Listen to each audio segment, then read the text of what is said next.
In this section we will discuss about the food web. Last video में हमने food chain को discuss किया और उससे पहले जो वीडियो हमने इशू किया था उस वीडियो में हमने डिस्कस किया था कि अगर किसी फूड चेन में एक ट्रॉफिक लेवल को रिमूव कर दें तो अल्टीमेटली जो कंप्लीट फूड चेन है वो स्पॉइल हो जाती है, डिस्ट्रॉय हो जाती है। उसके पीछे रीजन ये था कि फूड चेन में हम एक ऑर्गेनिज्म यानी कि कंज्यूमर का डिपेंडेंस ओनली प्रोड्यूसर पर या किसी प्राइमरी कंज्यूमर का producer and the secondary consumer का डिपेंडेंस प्राइमरी कंज्यूमर पर शो कर रहे थे और उस फूड चेन में लिमिटेड नंबर ऑफ ऑर्गेनिजम्स थे। फूड चेन में एनर्जी का ट्रांसफर बेसिकली प्रिडेशन मैकेनिज्म की हेल्प से होता है and that results into the transfer of energy. But if the one food trophic level get removed, अगर एक ट्रॉफिक लेवल को वहां से रिमूव कर दिया जाए देन व्हाट विल हैपन। तो हमने देखा था एक एग्जांपल को हमने प्रूव भी किया कि अगर एक ट्रॉफिक लेवल को हम स्पेसिफिकली किसी फूड चेन से एलिमिनेट कर देते हैं अल्टीमेटली कंप्लीट फूड चेन हमारी डिस्ट्रॉय हो जाती है। और ऐसी कंडीशन अगर इकोसिस्टम में प्रेजेंट है तो हमारा इकोसिस्टम कभी भी स्टेबल नहीं हो सकता। उसके लिए आज हम डिस्कस करेंगे फूड वेब, जिसमें हम देखेंगे कि हमारे फूड चेन में कभी भी सिंगल फूड चेन्स नहीं होती। There are so many food chains but they are interconnected with each other at several trophic level so that they can help in maintaining the ecosystem stability, कि वो किसी तरीके से इकोसिस्टम को properly stable बनाए। किसी भी ट्रॉफिक लेवल के रिमूव होने पर इकोसिस्टम में कोई भी अनस्टेबल कंडीशन क्रिएट ना हो या हम ये कह सकें कि किसी एंडेंजर्ड स्पीशीज को प्रॉपरली एक्सटिंक्ट किया जा सके। सो स्टार्ट करते हैं सबसे पहले food web, it's a definition and what is its example. So first we are taking food web. Food web is a network of interconnected food chains at several trophic levels. Several trophic levels, so that they helps in maintaining ecosystem stability, ताकि वो ecosystem stability maintain करने में help कर सके। सबसे पहले यहाँ कुछ फूड चेन को डिस्कस करते हैं और देखते हैं कि कैसे वो आपस में इंटर कनेक्टेड होती हैं। फर्स्ट हम यहाँ ले रहे हैं vegetation. Vegetation means that is the producer level. इस प्रोड्यूसर लेवल पर कोई भी टाइप का फूड हो सकता है। फॉर एग्जाम्पल जो कैटल्स हैं उनके लिए फोडर, कोई रूडेंट है उसके लिए ग्रेन, देन बर्ड्स के लिए सीड यहाँ प्रेजेंट हो सकता है।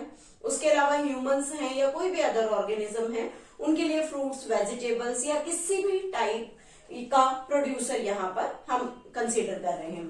सबसे पहले एक सिंपलेस्ट फूड चेन बनाते हैं। The vegetation that is taken by grass hopper and these grasshoppers eaten by frog. The frog is eaten by snake and the snake eaten by the eagle. इस तरह से हमने यहाँ एक सिंपल फूड चेन को consider किया। इसी के साथ दूसरे फूड चेन्स को डिस्कस करते हैं। The vegetation which is taken by the rat and that rat can be eaten by the snake. Again यहाँ पर ये food chain interconnect हो जाती है। Then there will be more option. The rat can be eaten by cat.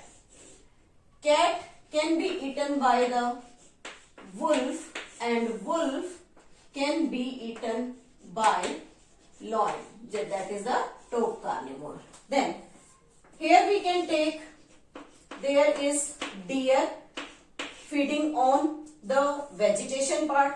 Deer taken or the eaten by jackal and that jackal eaten by the lion, and from here this deer can be eaten by the wolf.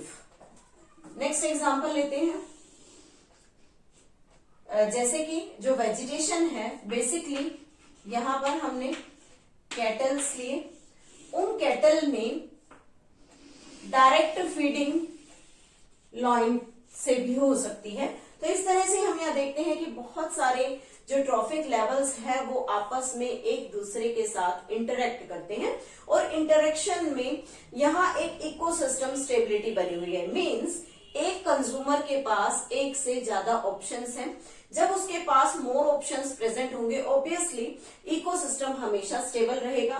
और अगर हम इस food web में से किसी एक specific ecosystem को the trophic level को अगर हम यहाँ रिमूव भी कर देते हैं, तो इस फूड वेब की स्टेबिलिटी में कोई भी इम्पैक्ट नहीं होगा, बिकॉज कि दूसरा जो कंज्यूमर है जिसको हम रिमूव कर रहे हैं, उसका के ऊपर डिपेंड करने वाला कंज्यूमर किसी दूसरे फूड से अपना फूड गेन कर सकता है। So we can see that they are stable, and one consumer has more than one option for food. Food के लिए उनके पास एक से ज्यादा ऑप्शंस यहाँ पर प्रेजेंट होते हैं। बेसिकली प्रिडेशन का मैकेनिज्म भी यहाँ रहेगा, जिसमें जो प्रिडेटर है वो अपने प्रे को प्रे के ऊपर फीडिंग करता है। तो जो प्रिडेशन का मैकेनिज्म है उसमें एक रिजल्ट है कि अगर कोई स्पीशीज मोर नंबर में प्रेजेंट है तो प्रिडेटर हमेशा उस मोर नंबर वाली स्पीशीज को सबसे पहले फीड करना स्टार्ट करेगा। अगर कोई स्पीशीज यहाँ लेस नंबर में है तो प्रेडेटर बहुत ही प्रूडेंट तरीके से इस लेस नंबर इंडिविजुअल को रिकवर करने में हेल्प करता है, ताकि सेकेंड टाइम जब इनका नंबर यहाँ रिड्यूस होगा तब इस रिकवर्ड पॉपुलेशन पर प्रेडेटर फीड कर सके और इस इकोसिस्टम की स्टेबिलिटी को फूड वेब्स के थ्रू मेंटेन करे। So this is about the food web, because they are most important in our ecosystem. They helps in maintaining the complete stability of the ecosystem. Next session we will discuss about the biological magnification.